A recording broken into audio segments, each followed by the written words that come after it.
Okay, to finish, which will be the start. I'm Allie Rutledge. This is a little series about suicide experts, and as I'm reflecting and waiting for things to upload, I had a couple notes that I think I should maybe start with. I live with suicide.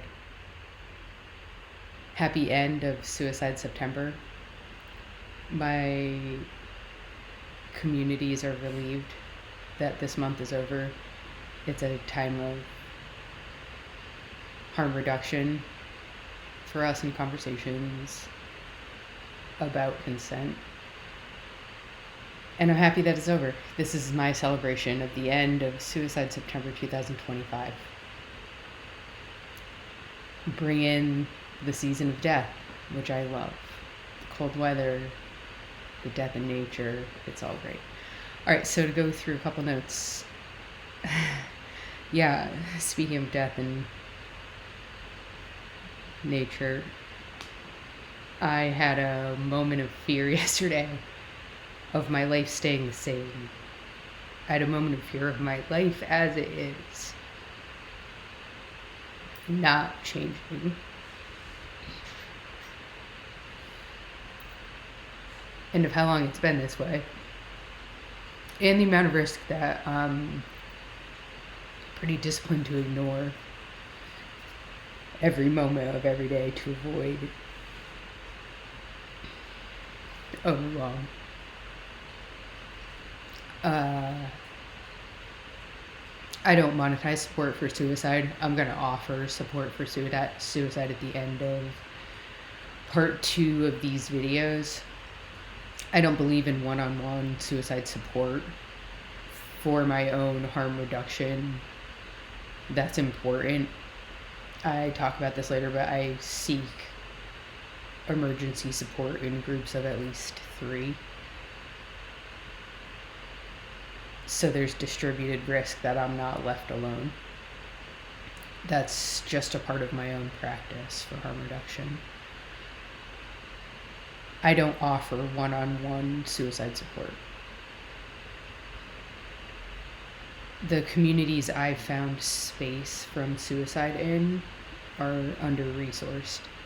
I'll put the link in the chat that includes those resources for anyone who's living with suicide. If you're interested in supporting those resources, please, by all means, the links are there. That helps me. I found out this week, someone just told me it's Thursday, I found out this week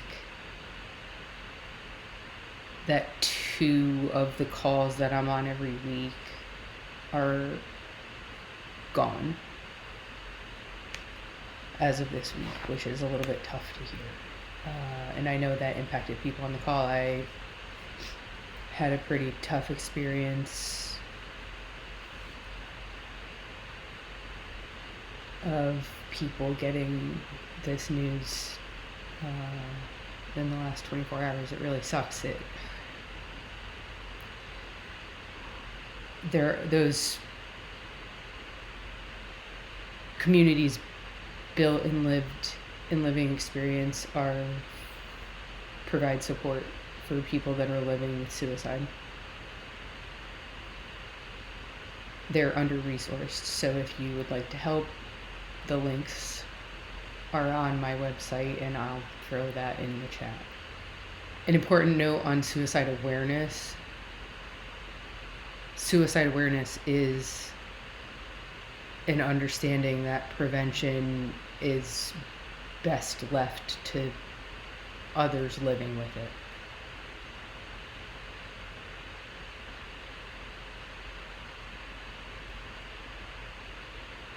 There's a lot of healing and connection through suffering. And health is rooted in community. You know what? Pause all of this for just a second. So I have pretty bad PTSD, which makes... I have limitations in cognitive function that make communication a little bit difficult for me. And so what I probably should have done to start this is how we start all of the calls, which is, my name is Allie.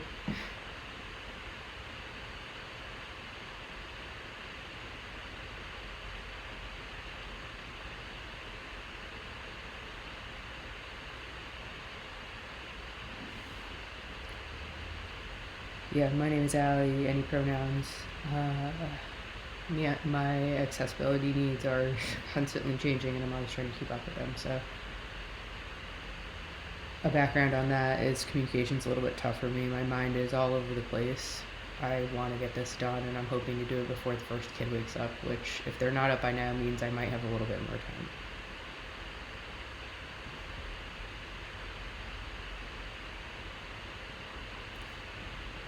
So one of the things that I talk about in part 2 of this is an involvement that I had on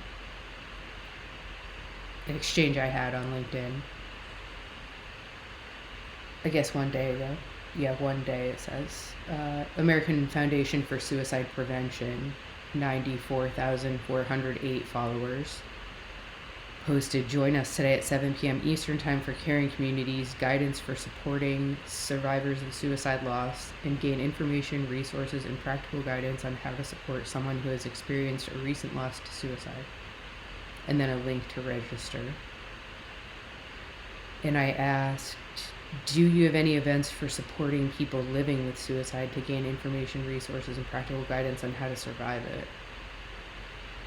An American Foundation for Suicide replied and said, Allie Rutledge, thank you for reaching out, Allie. While we don't have any events for people living with suicidal thoughts, you can visit, and they gave a link on their site for support in finding a mental health professional. 988 is also available 24/7 to provide emotional support. You are not alone. And I replied 3 hours ago. In the U.S., clinicians are legally and ethically prohibited from talking about suicide. I've been handcuffed, locked up, injected, exposed to institutional abuse and legal proceedings under defenseless pharmaceutical influence, discharged without having received treatment or continuing care, and currently have 2 collections agencies after me for around $8,000 after my insurance paid the rest of the claim, which was close to like $25,000, after an invalid involuntary hold for terminating care with a provider. I'm at risk of losing housing.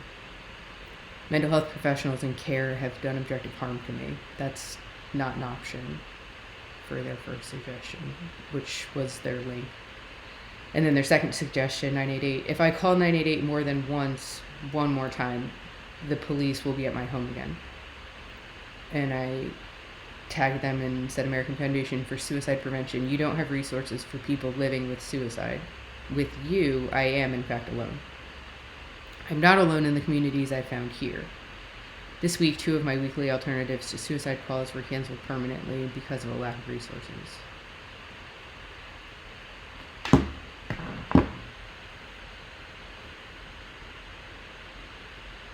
A lot of the resources, people living with suicide haven't been able to talk about what the experience of living with suicide is. No one's developing recidivism programs for when you get discharged to the parking lot of a behavioral health facility with access to literally everything.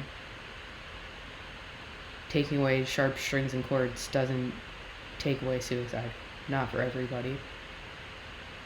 That care, which is talked about in these videos by the suicide experts, is statistically proven over time to do harm.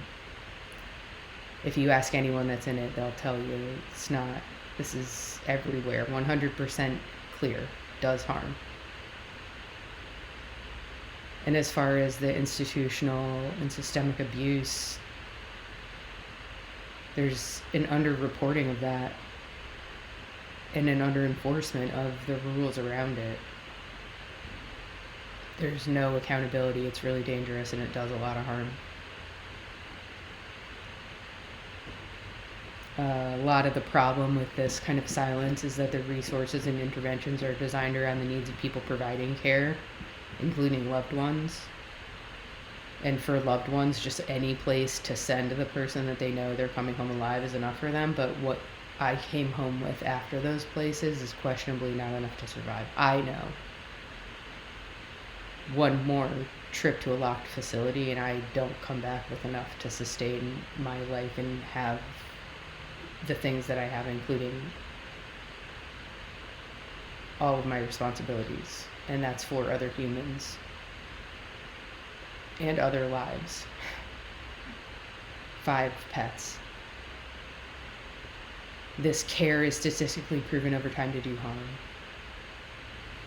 So I'm going to talk about that a lot, starting Friday and probably Saturday too.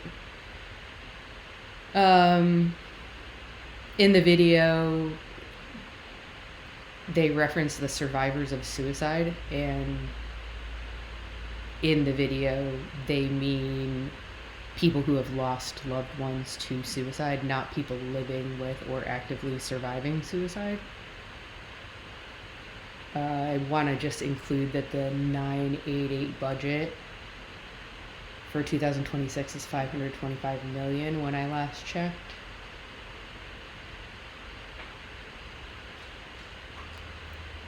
And 988 is not a resource that's available to me if I do not want law enforcement at my house.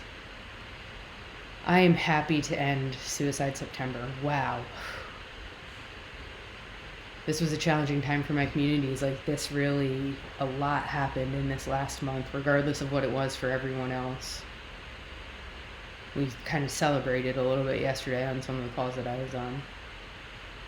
And so, in honor of the end of Suicide September 2025, my feedback on suicide prevention expert causes, how to help, ways to grieve. A video by Dr. Ali Matu, who has 352,000 subscribers on YouTube, and he has on his show Dr. David Job. I watched this video from my rocking chair and took notes on it, and at 1 hour, 1 minute, 5 seconds into Dr. Matu's suicide prevention expert video, Dr. David Jobs says, I love the concept of grit, because people who are suicidal don't have it. They aren't perseverant, and they don't have a greater sense of purpose and meaning, a passion for making a difference in the world.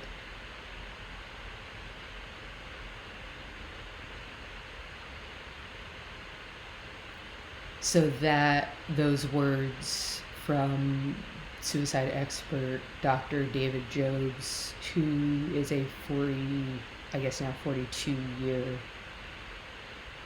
suicide expert, inspired me to take my sunglasses off,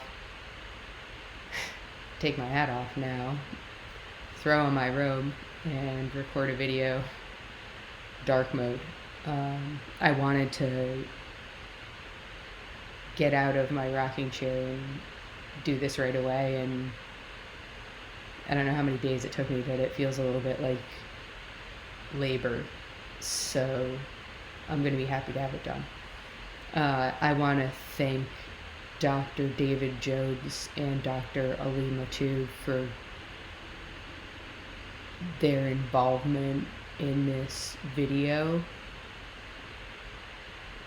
and I hope to have an open conversation with them about it. And I hope that a lot comes from this kind of information and feedback. I really like the format. I like how fluid it is.